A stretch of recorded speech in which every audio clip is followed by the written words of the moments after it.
Assalamu alaikum, everyone. I am Fatima Azam, and I will be your host for today's Fireside Chat with Startup Grind. Today, I'm very excited to be hosting the founders of the very well performing startup called Jiye Technologies. Jiye Technologies is building a successful agri-tech startup in the industry. It's one of a kind, and they've recently achieved something very good and something only very few startups have been able to achieve in our ecosystem, unfortunately. I would like to congratulate them on raising the funding of $2.5 million in the pre-seed round. I would like to start this fireside chat with the introduction and a little bit about the story behind the startup and their success till now. If you guys can take the lead, I guess Ahmed, can you go ahead? Thank you, Fatma. Thank you for having us. A little bit on my background. I did my undergrad from Lahore School, then did my MBA in finance from Drexel University. Came back to Pakistan, joined my family office of logistics and supply chain. Been working there for about 10 or so odd years. Happened to have a good experience of leading different roles within the business. So I was primarily into sales and operations, but also looked into digitization, finance, HR, etc. So yeah, that was a good journey of about 10 or so years. Had a lot of fun and learning. So back in 2020, when COVID hit all of us, so that gave me some sort of an opportunity to reflect back on my career and see what I want to do next. So started exploring how I can leverage my experience of supply chain, combine technology with it, and create something which has a larger impact and a bigger impact on the masses. Joined forces with Ali, started learning from him. So he, as you all know, comes from very hardcore startup background of early days of Pakistan's startup ecosystem. So he was always exposing us, training us, teaching us on how the startups and how the startup ecosystem is going to be the next normal of entrepreneurship. So that gave me a lot of interest, and that gave me a lot of excitement as well. So me and Ali started exploring different logistics solutions that we can leverage to the up and coming startup boom in Pakistan at that time. So we had about 5 or 6 B2B and 5 or 6 B2C startups coming up in Pakistan. So that felt like a very timely opportunity to go in there, leverage my experience with Ali's exposure and background and network within the community to solve something in logistics and supply chain through technology. We explored it quite a bit. Ali went on to meet his friends in the community, in the ecosystem, and everybody got excited on a solution of logistics in place. But Ali was not full-heartedly into it. He always wanted to do agri, and the reasons he was explaining a bit. So we both joined forces in exploring agri supply chain. I was also from an agriculturist background from my family, so it excited me as well. I could relate to the problem. I could relate to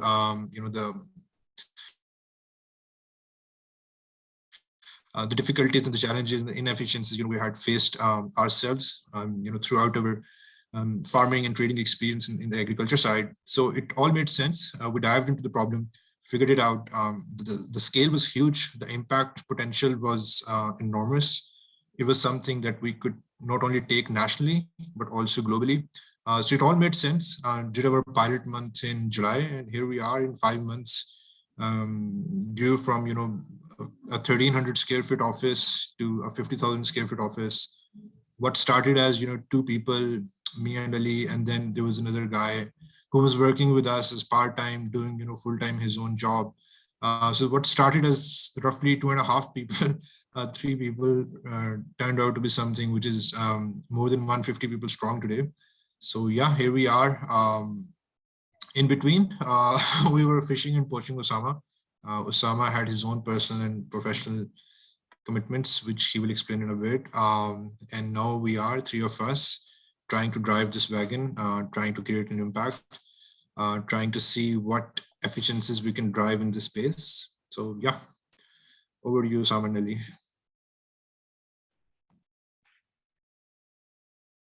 Ali, please go ahead, Ali. You're on mute. I'm saying you go ahead, please. All right. Hi, Fatima. First of all, thank you for having us. I can hear myself back. Ali, can you mute? Yeah. Um, so yeah, I'll just quickly take you through my journey. I'm a 2015 IBA grad, had a very strong entrepreneurial streak since early childhood. Nobody did business in my family. I was that kid who always wanted to buy, sell stuff. During IBA, kicked off my own venture, not a venture, rather, it was something on the side. It was a gig. It started trade vehicles that picked up, provided customers with an end-to-end solution. Traded about 125 cars just before graduation in about 2.5 odd years. Upon graduation, the simple question was to take up something of my own. Did not have an answer to scale and purpose, and cars wasn't that. So I started my career with B2B sales, moved on to Unilever, spent about 4 years there across different functions. Lastly, I led the skin cleansing category, which is a 17 billion PKR business. Back in 2019, then Swvl was launching in Pakistan. A friend happened to introduce me to the launch team. I thoroughly got excited about the problem that they were solving. I was myself sort of, hit by the same community issues during my college days. So I could directly relate. And it was something that was essentially needed for Pakistan. Things worked out. I joined as the GM for Lahore, led the P&L and Ops for a year, took over as the head of Ops for Pakistan. And then my last role at Swvl was as the global head for Captain Experience, essentially. So it was a 2-year journey with Swvl, which actually taught me how the startup ecosystem actually operates. And that's where Ali and I actually worked together, and we became very close friends. So how am I here? So when COVID hit, Ali and I actually started talk about farm to retail a lot. So my purpose was scale, like what I wanted to do in life was scale and purpose, right? Enabling livelihoods was something that always excited me. And farm to retail was a perfect space for that. And we spoke about it. We brainstormed a lot last year, but then it got parked. We both got sucked up at Swvl. This year, July, Ali gave me a call that, man, I am going to be doing this. Let's do this together. I know you've been wanting to do this. Bilal is with me. So that's how it started. We spent about a month and a half to figure out whether we're going to do this together, whether this trio can actually make it big, whether our values converge. And about 3 months from back from today, we took the final call that, yeah, we definitely will make this big together. So I quit my job. I was actually moving to Dubai, taking over the new role. I had my daughter very recently, back in June. So, but I said, now's the time. If everybody leaves Pakistan, who is going to be solving for these big problems, right? And that is primarily one of the big reasons why the transformation across our country has been delayed.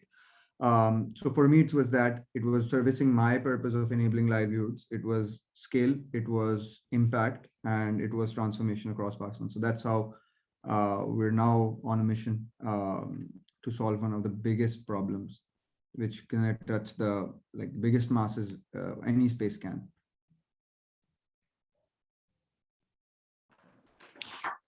Yeah, thank you so much, Bilal and Osama, for the quick intros. Fatima, I graduated in 2015 from Lahore. The university name is BNU. It's not a very well-famous university for the people who are doing startups. So as soon as I graduated, I got the chance to land at Careem. I was the 5th employee at Careem, Pakistan. So I saw that growth firsthand, how technology can play a pivotal role in changing the lives of the millions. So after that, I have done like a couple of my own things, including my marketing agency.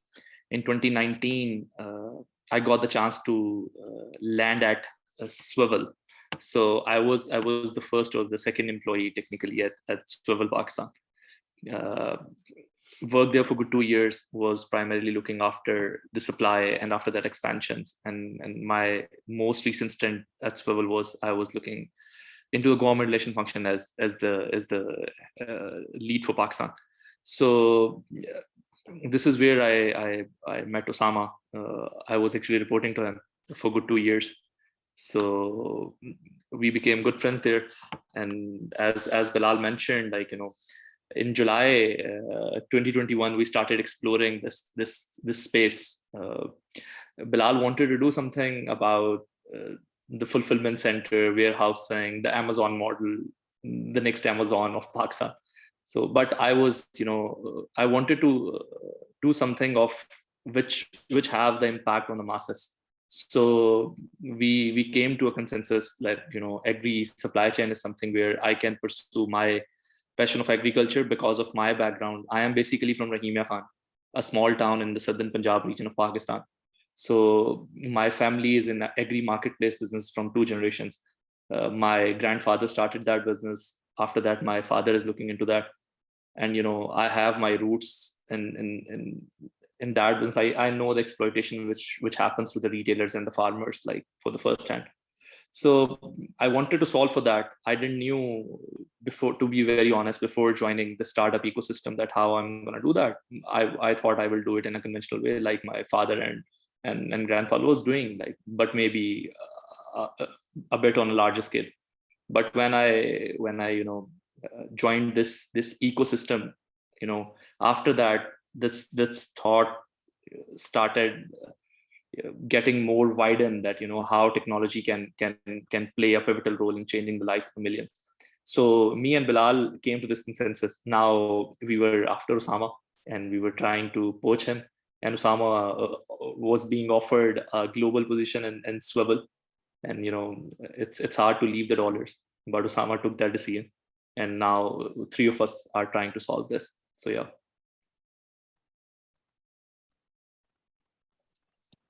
That's amazing. And all 3 of you have such diverse and amazing journeys. And I feel like the growth is very exponential in all of your journeys, mashallah. Okay, so moving on, keeping in mind the experience that the 3 of you have and the kind of growth that your startup has seen in the last 5 months, mashallah, can you shed some light on what are the main factors that make a startup investable, or what are the things that investors look at that make them want to invest in a startup?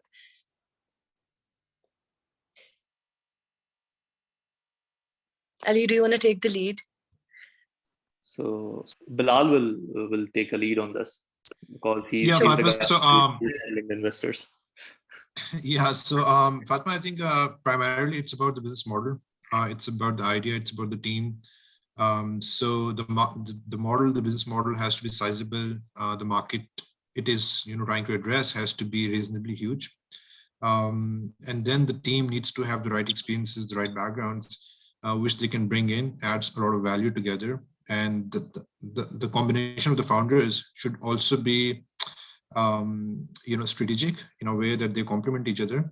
So the way it was structured between us was so I was bringing in the supply chain background, Ali was bringing in the hardcore agri marketplaces and the startup ecosystem, and the early experience of scaling startups, etc. So Osama was bringing in P&L growth, managing ops for a startup or a unicorn, I would say, throughout Pakistan, and then looking after a category at a global level. So we had all the complementing backgrounds which we were bringing together to capitalize on our experiences and to take the startup and take the culture forward. So yeah, I think that's the number one thing at a very early stage for investors to look at the team, look at the business model and the size of the market it is addressing. So I think these 3 are the most relevant items in the beginning. And then obviously, there's the traction, the talent you can pull, the network you have within the community, etc., etc. So these things do come in play, but primarily it's the team and the idea. Okay, does anyone else want to add into it? No, I think Bilal has nicely captured.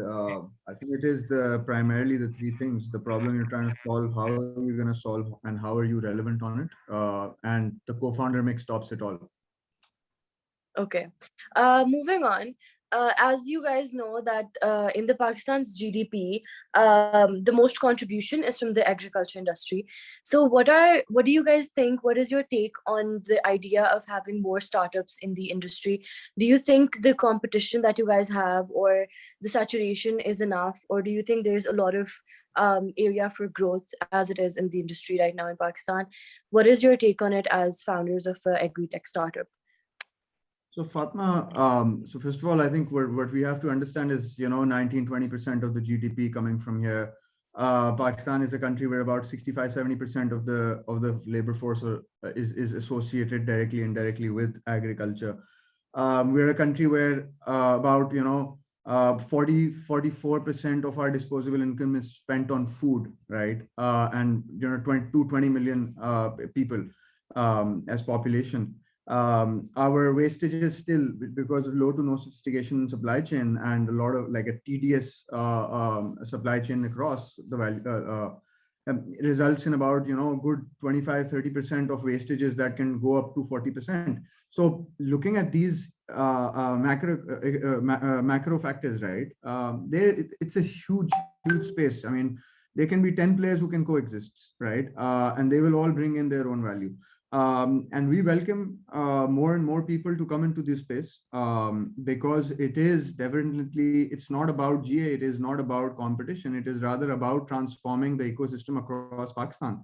And I mean, the more people who come in, they can coexist, and the better it is. I mean, it just helps everybody. It helps the consumer, the retailer, and the farmer across.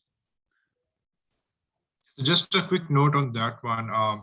So just like Osama was explaining, Fatma, so the sector as a whole is at a very nascent stage. So we have a lot of room to grow together. And the biggest challenge and the biggest agenda for all the startups in the ecosystem is to bring in more and more tech adoption. Digitize the system. Transform the system into a digital, more efficient manner. So all the more reason for us to collaborate, work together towards the same agenda, create an impact. And yeah, the market is so huge. I mean, I think there's still room for more. Yeah. Okay. So for someone who does not know what your startup does or who's new to the idea of agri-tech startups and they're watching this video, can any one of you give us a brief idea about how the business model works, or what is the main idea behind it? Sure.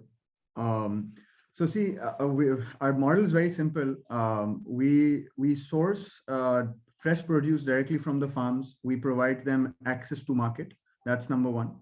We bring it to our state-of-the-art warehousing facilities where we unpack, sort, grade, and repack produce and deliver at retailers and businesses' doorsteps, right? So it's very simple, directly from the farm to the warehouse down to the retailer's doorstep. Where does tech come in? So our retailers, we have a retailer app where they order on the app. They can order at up till 3 a.m. at night. That's an agenda we aspire to build today. It's around midnight, and their produce starts getting delivered from starting 7 a.m. Similarly, there eventually will be a farmer app where the farmer will put up their produce, and all the trading will happen online. So in a nutshell, we're aspiring to build a platform that can solve for all problems of the farmer and the retailer at the click of a button. So be it inputs, be it access to market, and be it access to finance through a very strong partnership ecosystem. That's amazing. So basically what I'm able to understand is that you're basically revolutionizing the whole process. So the next question that comes into my mind is that the whole ecosystem that was the traditional agriculture ecosystem was very developed, the mandi system and stuff like that. What are the challenges that you guys faced? Was it a lot of resistance when you were introducing the product, and any other challenges, and how are you guys managing them? So I think the challenges are overrated. they are not that much when you actually get your feet on the ground, because we are not trying to eliminate the existing or dismantle the existing value chain. We are just trying to bring in the efficiencies, right? So when we are trying to bring in the efficiencies, we are actually trying to collaborate with the people who are already in this industry, right? Because they are in this industry before than us. So when we are in an oversupply situation, they are our buyers. When we are in a over demand situation, they are our suppliers, right? So you cannot get the existing system like totally obsolete. So if we talk about Careem, rent a car still exists. Of course, the size is not the same, right? So with the players coming in trying to solve for this value chain, I think they'll just have their share. Like the companies like us will have their share from the existing market, but we are not here to dismantle them. We are here to work alongside with them. So but just by bringing in the efficiencies in it and cover the wastages, the logistical inefficiencies, like the logistical cost is very high today because the goods are being moved physically from one place to another. But we are trying to to optimize that journey, and by optimizing that journey we are actually controlling the wastages which are happening. Plus in many cases we are directly buying from the farmer and selling it to the retailer. So we are in few cases we are eliminating the series of middlemen. So yeah. Okay, that's amazing. Okay, so one question that has been in my mind since the start of this interview, as you guys introduced yourselves, I've observed that you guys have had experiences from small teams to large teams, from working as the first or second employee of startups of companies like Careem and Swvl, to working in Swvl as a global head. I want to know, what did you guys learn from your diverse experiences that adds into your ability to manage your team now? As you said, I think you have 150 employees now. And I read about your trio being amazing and your teamwork being phenomenal. So what are some things that you guys think that someone who does not have the experiences or exposure that you three have can learn from you and maybe inculcate it into their professional lives? Yeah, so on that note, Fatima, I think the number one item on the list is to develop a culture, to develop something which is so irresistible to the people of the organization, something which is always stimulating their growth. So that is what we've learned to build together. Osama can reflect more on the culture that we're trying to build up. He's leading the PNC team here with us. So it's actually about the culture, and that's, I think, where we are all super aligned and super charged up. From the experiences, what I learned is everything has to be digitized. Everything has to be on the technology, nothing offline. So that's my 2 cents from my experiences. And that's what brings in the efficiencies and solve the problems. On the culture front, which is what attracts the grade A talent, and that further attracts the grade A talent. Sama, maybe you can add a few lines. So Fatima, I think as co-founders, our passion is to solve the problem and build a business, but that's not where it ends, right? We want to build an organization and a culture people haven't experienced in Pakistan before. That's easier said than done. That's again a passion and an aspiration, but we will work hard to build that. We want to bring in super progressive policies. So it starts from policies down to interactions, right? Everything. So everything can be written down as part of a policy, right? But yes, that reflects in the fabric of the organization.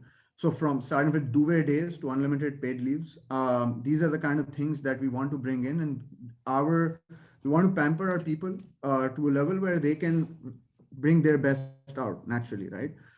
We want people to come in and never leave us. Now, a lot of startups might just question this, but we genuinely want people not as employees, but as founders, as co-founders and owners. And this is exactly what, whenever I meet somebody, a candidate to join on, I always tell them that, man, let's not consider this as yet another job opportunity. This is your own place. You will come in, you will be fully empowered and enabled. These are the 2 things that will help anybody come and operate with us. So our mantra will always be empowerment and enablement, because we're looking for young, energetic talent. We don't want to chain them. You can't bring them in. You can't just micromanage them. You don't need to. I mean, it kills creativity, right? So you want artists inside, right?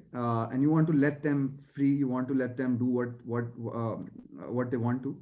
At the end of the day, what we believe as co-founders is that we never make mistakes. It's always learnings. We never make mistakes. Every day we learn things, and it's fine, as long as you're learning. So yeah. And if just to add to just one more comment on what Osama has said. So if they ever have to leave Jiye, so they have to start up their own, they have to start their own startup. So yeah, we were looking forward to alumni of Jiye doing their own startups, turning their own companies into billion-dollar companies. So yeah, so that's the entrepreneurship spirit that we want to build in our organization. Yeah.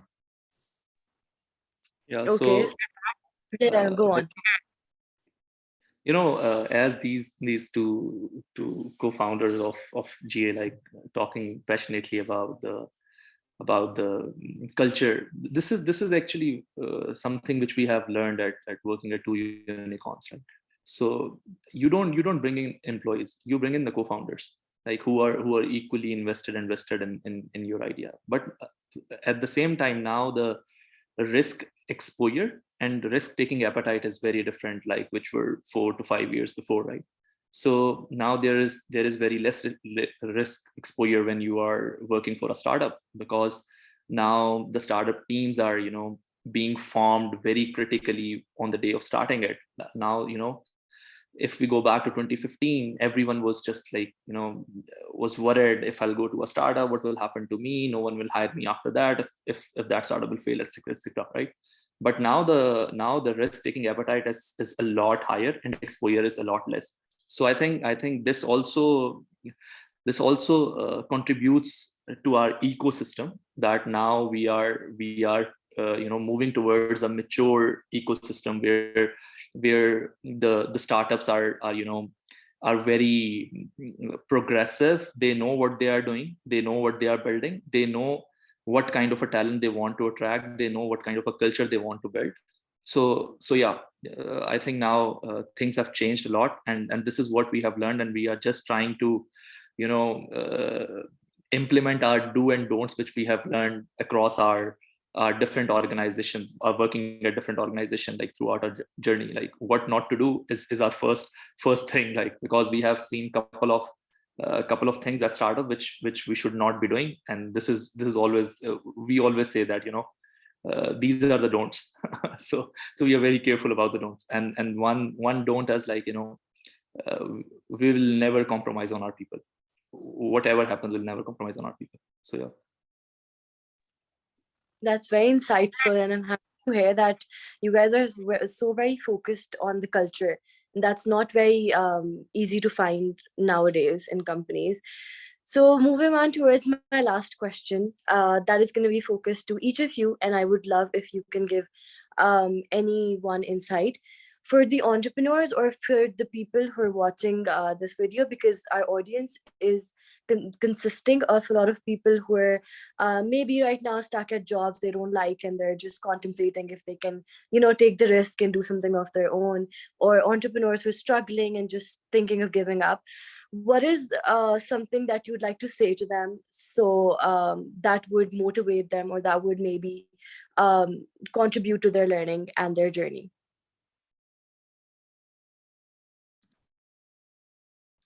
My 2 cents, find a purpose, something which is impactful, something which is solving a problem. If they're stuck at a job which they don't like, they shouldn't be there. They should find people who they can work with, enjoy, learn from founders, learn from the community. The community is very helpful. They would be more than welcoming. So yeah, these are just my 2 cents. So I think if you want to be an entrepreneur, I think, and so first of all, it's never the right time. So don't wait that, I'm not ready. Don't wait for that bell to ring suddenly and, okay, Ahmed ho jayegi, now I'm I'm an entrepreneur and I can do this. I think every day, everybody can do it. You just need to have the right drive, passion, purpose. And if you don't feel comfortable yet, join us, be part of our journey. Let's learn this together. It's going to be the closest to being an entrepreneur. My 2 cents are like, find the right co-founders. That is very important. First you need to explore your why you want to do what you want to do. And after that, you need to explore who you want to do this with, right? So those like 2 people, 1 people, 3 people team is very, very important, because if you are not comfortable with the co-founders, then it's going to be a very, very big challenge. So you need to find the right people whom you want to solve your why with. Second, there is no right time, as Osama said. You don't have money, it doesn't matter. If you are the right set of people, if you know what you guys want to do and why you want to do it, I think money will follow. This is same happened like in our case.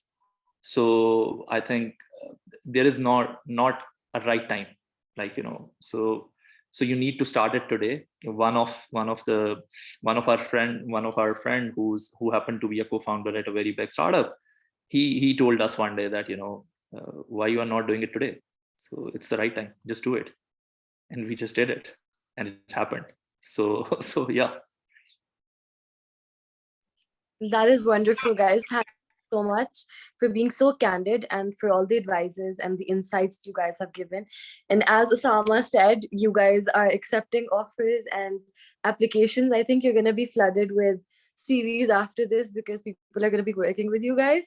So thank you so much. This is going to be the end of today's session. It was fun and I loved learning from the 3 of you.